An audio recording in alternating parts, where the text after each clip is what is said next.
জুলাই বিপ্লবের অন্যতম নেতা শরীফ ওসমান হাদির হত্যাকাণ্ড নিয়ে কেন খোদ জাতিসংঘকে সরব হতে হল এবং এই মৃত্যু ঘিরে কোন রহস্যের ইঙ্গিত দিচ্ছেন আসিফ মাহমুদ ও তারেক রহমান জানাবো আজকের ভিডিওতে।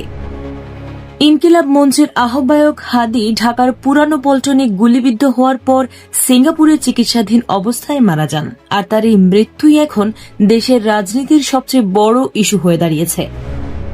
ঘটনা এতটাই গুরুতর যে জাতিসংঘের মানবাধিকার কমিশনার ভলকার তুর্ক সরাসরি বাংলাদেশ সরকারের কাছে এই হত্যাকাণ্ডের দ্রুত, নিরপেক্ষ ও স্বচ্ছ তদন্ত দাবি করছেন এবং দায়ীদের জবাবদিহিতা নিশ্চিত করতে বলেছেন।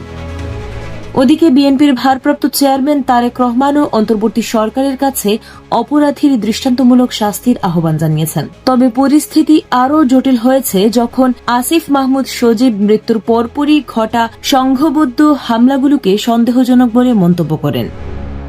আন্তর্জাতিক চাপ আর অভ্যন্তরীণ ক্ষোভের মুখে হাদি হত্যার বিচার কতদূর এগোয় এবং এই হত্যাকাণ্ডের আসল কারণ কি, সেটাই এখন দেখার বিষয়।